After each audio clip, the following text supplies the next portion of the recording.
Welcome to the house that metal built, boys and girls. I'm Fabulous B, your host with the most this evening, and I will be dragging you all into the podcast pit to talk with some of the bands that make you lose your voice screaming their names. Tonight we have a melodic death metal band called the Noctambulant. What's happening, guys? Hey guys, Hey, what's up?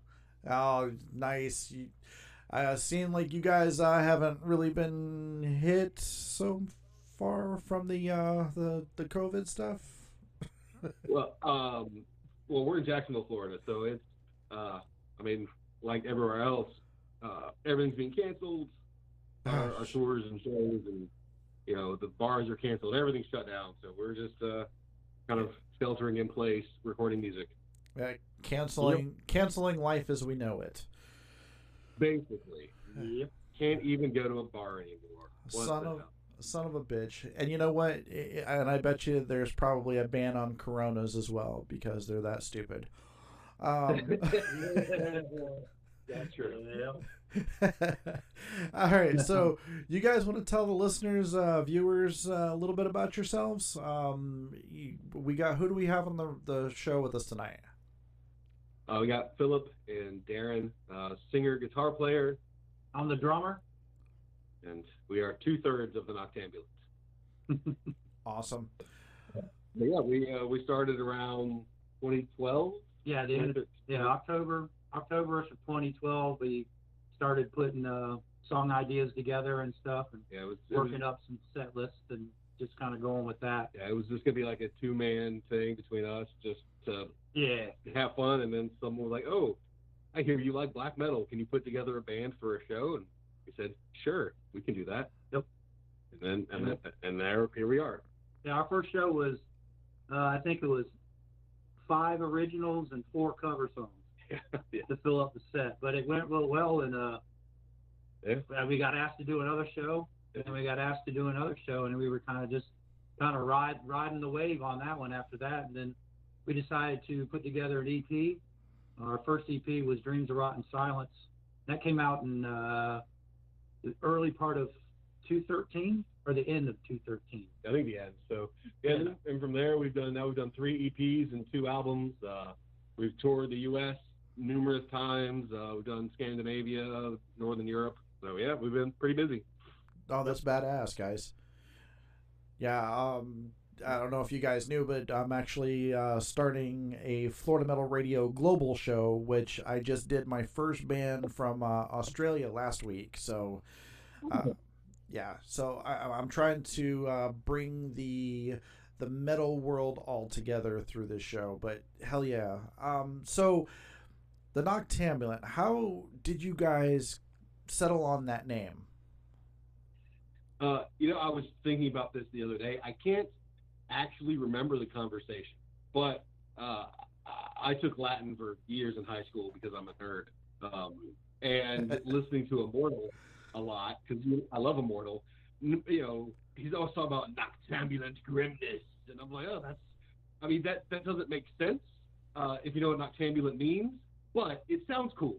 So I was like, that's a great name, and it means night walker in Latin. So it's like, I figured that's a great name. It's pretty it's evocative. It sounds cool. It's Latin, and But I got it from Immortal basically. And it was really the only name we had at the time, so we were like, hell yeah, let's use it. Yeah, it sounds cool, so let's go with it. Nobody else was using it too, which is important. Yep. That's awesome. It was funny whenever I was initially looking you guys up on some of these streaming services and stuff. The first time I heard you guys, I was like, oh, that's badass. I need to go ahead and look up some of you guys' other stuff. So I popped open Spotify and I went ahead and I started typing in the Noctambulant, and it came up the Noctambulist. And I'm like, that doesn't look anything like what I'm looking for. And Spawn of Possession has an album called Noctambulant. Okay. It's an album. It's an album? Okay, yeah. But that's all right. They're very we're black metal. They're very not black metal, so it's fun. No one will confuse the two. Our name has been spelled in so many different ways. Yeah. Regular, we've been called the Noctambulant, all kinds of shit. Yeah. Oh man. People can fuck up our name as like a tour. It's just like a tour sport. No, that's pretty funny, guys. So you guys said that you formed about how many years ago now? 7. 7 years. Yeah. 2012. Yeah, and personally, I don't consider those first few shows like, I don't know. I don't really consider that the start of the band because it was so rough, and we hadn't actually figured out if this was going to be a real thing or not, and we were mainly playing Dark Throne and Bathory covers, but it's okay. Venom. We have Venom covers. Venom covers, but yeah, it's a moving around about 7 years. Oh, right on. So, yeah, I mean, obviously, in that 7 years, you guys have, you've toured all over. I mean, you just said that you've, international tours and stuff like that. Where are some of your favorite venues in Florida to play? Oh man, so outside of Jacksonville, of course. The Brass Mug's great in Tampa. We played Churchill. We played Churchill probably 5 or 6 times by now. Yeah. Oh man, the place that we played in Orlando is gone, and I can't remember the name of it. Odin's Den. Odin's Den. Odin's Den. Oh yeah. It was cool. It was cool. Yeah, we what are some other ones? It's funny. We we've even played the DeLand Music Festival once. Yeah. Got shut down. Yeah, we played inside a fancy wine bar inside the Lands, and the manager came out, kicked everybody out, and shut us down after 2 songs. Yeah. So we were way too loud. And well, you shouldn't have put us in the bar. You should have, but hey, whatever. Exactly. But the Brass Mug is really, it's that's kind of one of those premier spots to play. Right. Huge stage, real nice. Yeah, I've heard a lot of things about the Brass Mug over in Tampa, so that's it seems to be everybody's consensus that that's one of the favorites. I like Churchill personally because it's dirty and black metal. Yeah, and you never know what you're going to get down there. The shit changes all the time. It's Yeah. like people and try and tell. There's also, we played over in Panama City as well. Yeah. And the Dungeon, I think. Yeah, the Dungeon. It's a cool place. I think it's gone too now. Yeah. Well, probably heard that. Yeah. So, but that was a nice venue. So, would it be safe to say that every place that you've played shuts down, or? No, Churchill's and Brass Mug are still there. Oh, okay. Live music venues. It's real hard. Here in Also, I think that one got when that hurricane Yeah. recently went through there. I think it wiped that place out. But here in Jacksonville, venues shut down and change name constantly. So Yeah, I've heard that too. All I right. played the same venue with 5 different names. Yep. Through the years, So, It's like, hey, I was here last year, and whenever it was this name. yeah. Exactly. All right, so being that you guys have been around for a while and you guys have had your share of being up on stage with other local artists, who are some of the local bands that you enjoy sharing the stage with? So Florida specifically, right? Florida for now, yeah. Well, of course, there's Mariella's band from Miami. Okay. Fathom? Yeah, Fathom. They're great. And then there's Promethean Horde. Yeah, we like those guys a lot. Denied Till Death up in Jacksonville. Thunderclap from Gainesville. They're like a doom. They're real good. Yeah, there's so many good bands that we played with over the years. It's hard to remember who's a local band, or where they're from. But we went on a East Coast tour with Promethean Horde, and that was real fun, real successful. Right on. So those guys are great. So by East Coast tour, are we talking about just in Florida, or are we talking about up the United States? Oh no, that's what went up to. That went up to Boston. Outside of Boston, it went to Worcester. Yeah. Worcester. Yeah, so it was. Worcester, It was like 2 weeks up and down the East Coast. Yeah, we played a couple of shows with Archgoat. And Pseudogod. There you go. So, that was a real fun tour. So we got to play some really cool venues on that one. Yeah. Brooklyn. It was cool. This big art gallery. That's converted into a concert hall. It's kind of cool. Yeah, it was rad. Oh, that's pretty badass. So, you've toured with local bands. What are some of the larger names that you guys have had an opportunity to share the stage with? Well, of course, the most recent was Vader and Hate from Poland. We did that European Scandinavian tour with them. Vader, they've been a huge name in death metal for 20, 30 years. Yeah, and Hate. I'm glad to see that they're getting more notoriety now, because Hate kind of invented that Polish melodic death metal, blackened death metal sounds that right. Behemoth is so well known for now. Like, Hate originated that. So seeing them getting notoriety, I think they're on Metal Blade now. And they just put out a new album. Those guys work real hard and they're real dedicated. So Adam and all those guys are really great. So those two are the big ones. Okay. Yeah, the drummer from Hate, he was really cool on tour and let me backline off all of his gear, cymbals, everything. He wasn't any issues or anything. He was like, yeah, just use it, go for it. So those guys, they were really nice. Yeah, that's badass. So aside from the ones that you've already opened up for, who would you guys like to open or even headline for? So many. Marduk, Satyricon, Dark Funeral, all of them. Satanic War Master. Okay. They're just so many bands. on. Even Uwada from West Coast. Jake and those guys. We'd love to do some stuff with them. We're real big fans of their music. We played with them in Jacksonville at 1349. Yes, 1349 and Uwada and Cloak. Yep. So, and speaking of that, like, we'd love to play with Tribulation. I don't know if you're familiar with them. They're just kind of that melodic, gothic-y, blackish something metal, but they're great. Okay. So we just like playing with good musicians that are fun. What's cool about our music is it can be blended with black metal, and we can also play with death metal bands as well, which we've done that over on the West Coast with Embryonic Devourment. They're a total technical death metal band, but we play on tour with them. We did about 6 or 7 shows up the West Coast, and it went really well. Everybody really dug it and got a lot of good feedback from it. So we're kind of that kind of band where it works both ways. Okay. Well, hell yeah. So, aside from who you guys want to play with, who you guys have played with and stuff like that, who are some of you guys' like influences musically that just really grasped you to want to start playing this kind of music? Where did you guys get your start, really? I'll let Darren answer that first, because his is longer.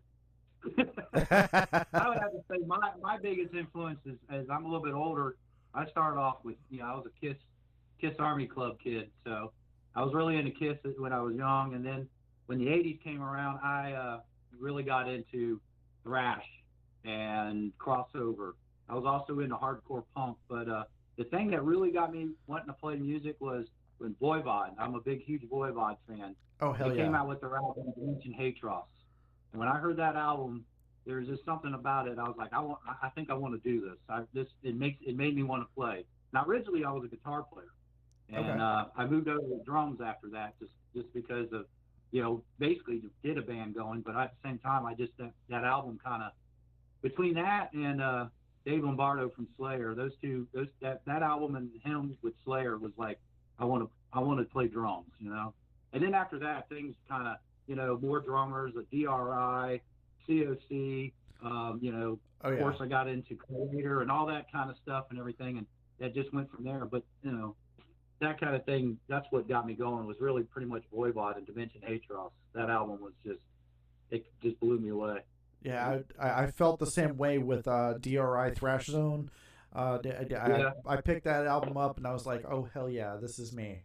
So yeah, I love that. Dealing With It was one of those albums that I used to listen to all the time when I'd skate and stuff. And then, Crossover was really, badass as well. So yeah, right. DRI is a huge influence on me as well. So Right for me, on. it's just, Dissection, Dark Funeral, Emperor, all those bands. But see, I saw Cradle of Filth perform late 90s, I think, early 2000s, and seeing Paul Allender up on stage playing, those like the good Cradle of Filth stuff. But seeing him play that, like things that I didn't know humans could play guitar like that. And just watching him from like 5 feet away was like, all right, I need to do that. Oh, hell yeah, dude. There you go. All right, so Darren, playing drums, and I hear the blast beats and shit and stuff like that. So, some of those songs, man, it almost seems surreal how fast those blast beats are. How much of that is computerized, or is that all 100% you? Well, it's me, but then they take it and I guess they do drum edits in there when they're processing it. Yeah. He does, I believe, I understand when he masters it, he does resample my kick drums, but I don't think he does it for the sound. But from what I understand, it's me. Yeah, because I could play you the raw tracks and you can hear it, and then if you hear the album, it's the same. It's just enhanced. Yeah, basically what we do is we record digitally. We have triggers, Right. And we also record acoustically, and then you blend the two together, and then of course you go in as you do with a human being that isn't a machine, and right. you tweak it, and you do what you do. But yeah, no, it is. Hey, I play it live. Yeah, that's true. Well, hell yeah, man. So, a lot of it is the tonality of what he uses in the MIDI to when he reprocesses the drums or whatever he does. He tells me. Yeah. He says it's edits it, but yeah, that's Liquid Studios up in New York. Yeah. It's me. I'm playing it. I'm not programming it at all. I'm playing it. Okay. He just when he sends it back to me, I'm like, wow, I even say the same thing. It's like, what did you do to that? Not you. I'm just, I'm doing my thing to it, and he kind of, like he says, he resamples the kick, but he doesn't like change it. He just resamples it. Is what he says. So it comes out because I'm recording here in my home studio.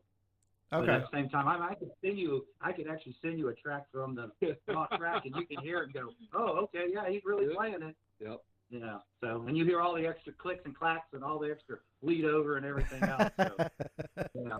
So yeah, it's me. Yep. The BPM is believe it or not, it's interesting how blast beats can sound faster than what the actual BPM is, but it's just right. It's just what it is. But well, it's like the first time I remember hearing blast beats, in that capacity was Fear Factory, and gosh, I want to say Edge Crusher from their God, which album was that? But anyways, they it just blew me away listening to blast beats, in that capacity, and I was like, oh shit. So, and then I hear you guys and not only have you have that melodic death metal, that power feel, and then you've got those blast beats in the background is just kind of, bringing it all together is pretty badass. Yeah. So, I like I said, most of the day to day I've been listening to you guys' stuff here on Spotify, and any of the listeners that's listening, you definitely have to go and check out the Noctambulant. One hell of a band. Yeah, definitely, guys. So, and I know with a lot of death metal bands, a lot of black metal bands and stuff like that, and I make sure to ask this, for every one of my death metal, dark metal bands that are on my show is, and everybody's starting to learn that albums that are written by dark metal bands usually have a story from beginning to end. Is that the case for you guys' album? So like lyrically, you mean? Yeah, lyrically. The album usually doesn't, but songs do. So like for instance, the last album, Cold and Formless Deep, when I was writing the lyrics, I wanted them to, we're from Florida. It's swampy, it's hot, there's oceans, Right. There's a lot of shit that's fucked up here. And there's also this mythos and like the folklore are surrounding that. So, the idea behind the Cold and Formless Deep is, we took ideas from the folklore and the general mythos and kind of incorporated that. And of course, there's the odd songs about, in my experience, I have never written an album front to back that's like a concept. There's like maybe 5 or 6 will be about the concept, and then there's the 3 or 4 that's just, kind of out this left is field. a cool thing, has cool lyrics. No blasphemy. Yeah. Like Unholy Benediction, which we have the video for premiering tomorrow. Unholy Benediction, we just sat down in here one night. You had a riff, and we went with it. And... Yep, and the lyrics, I'm a classical musician as well. I had just played a mass on trumpet, and I had to sit through 2 hours of Latin, and nice. things I took in high school. It would be really cool if I just took so I just took the Latin from the service and changed it, and bam, came up with a song. Hell yeah, that's badass, man. So, well, that kind of answers my other question. I was like, what inspires you to write new music? Which is, I mean, since you are classically trained, you find inspiration in all kinds of things. So, yeah, that's pretty wicked, man.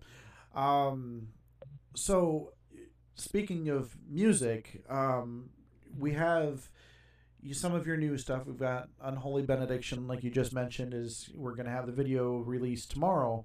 Are you guys having any new albums going to be dropping this year or new music? We are in the process, I have to word this carefully, we are in the process of looking forward to new music shortly. Gotcha. There we go. Yeah. But yeah, we're writing new music.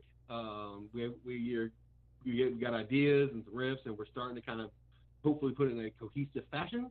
So hopefully Gotcha. At the end of this year, beginning of next year, we will be looking at a new album. Sweet. And also we're going to be looking for something a little different. We're going to be doing something a little different with it. So, we'll see. Maybe. We'll see. There's there's some stuff in the background going on that we'll talk about later. Yeah, exactly. All right. So, are you guys currently signed to a label? So, yes, we are signed to Art Gates out of Valencia, Spain. They of course are known for Of Fire, which is a Swedish like melodeath, and Noctem, which is another black metal band. okay. Yep. So Noctem and us make the black metal component of Art Gate Records. Awesome. So, basically, I mean, since you guys are signed to a label, just want to let my viewers know that sometimes Facebook and YouTube are a little funky whenever it comes to playing assigned artists, music on the air. So the Facebook will more than likely get muted at some point. But the YouTube, and you can still find the videos on FloridaMetalRadio.com, where it would be unmuted and unedited. So, by all means, if you're catching this on Facebook right now, make sure to go over and subscribe to the YouTube channel. That would be the Florida Metal Radio. Also go into FloridaMetalRadio.com, and you can also sign up in there as well. So, guys, I just wanted to say after a little bit of a email tag back and forth, I really appreciate you guys being on the show, man. Oh, definitely, we appreciate you. Thank you. Thank you. 100%. And I know with all the crazy shit going on in the world right now, you guys have unfortunately had some stuff fall by the wayside as far as tours and concerts and stuff like that. Hopefully that after all this shit blows over, we can see you guys back out on stage, and catch up with you. Do you guys want to plug like a website or something like that so people can know where to find you? Yeah. So of course, we're on Facebook, the Noctambulant. And if you like the music, feel free to go to our Facebook or our website, which is thenoctambulant.com. And if you go to our Facebook, we have store on there. So we have hot sauce and shirts and CDs and all types of good stuff. We also have a official YouTube channel that has all of our songs and videos that will not get cut off for you. Yep. And they're, with our dates and stuff, so you're good there. Yeah, and Spotify. So just find us online. If you like what you hear, buy something, because all of our shit's getting canceled. Oh yeah. We have live videos on YouTube as well, so you can check us out live there. Okay. Awesome, guys. So what I'm going to do is I'm going to go ahead and get into playing this unholy benediction on the show. Once again, thank you guys so ever kindly for being on here. I'm going to go ahead and put a link to your site and your YouTube up on Florida Metal Radio as well, just as I do with everybody else that's been on the show. That way I can make sure that you guys are supported properly through our venue as well. Awesome. Thank you very much. Right. Oh, yeah. All right, guys. Well, I'm going to go ahead and play this. Unfortunately, the system only lets me do one or the other, either play the music or shut off the phone. So, once again, thank you guys, and you guys have be safe out there. All right. Thank you very much. You too. Thanks, buddy. All right, guys. Talk to you later. Thanks. Bye. Bye. All right, everybody. So that was the Noctambulant, and we're going to go ahead and play their song, Unholy Benediction. Like I said, it is kind of touchy on Facebook and on YouTube, especially whenever it comes to copyright and stuff like that. I do have some things in play where I will be licensed in all three of the major performance. Basically, I'll be allowed to play whatever I want on my channels without Facebook or YouTube telling me I can't. Anyways, without further ado, and like I said with the other guys, everybody that's watching, please be safe out there with all this craziness going on. I think a lot of fear that's going on with this whole disease is not knowing what it is, where it came from. So do your research, make sure to wash your hands, and make sure to listen to the Noctambulant.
What is happening, everybody? Does everybody still have a face? Everybody's ears okay? Yeah, I knew that y'all would like that shit.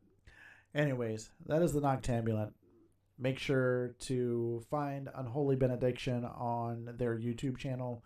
They are going to be dropping that video tomorrow. Tomorrow. Speaking of tomorrow, yeah, I can't announce any shows because there's nothing going on. Just want to go ahead and let everybody know also that according to what was put out from the Central Florida Metal Fest, the Central Florida Metal Fest has been not canceled, but has been basically pushed back. So let me see if I can go ahead and find it right here. Central Florida Metal Fest, of course.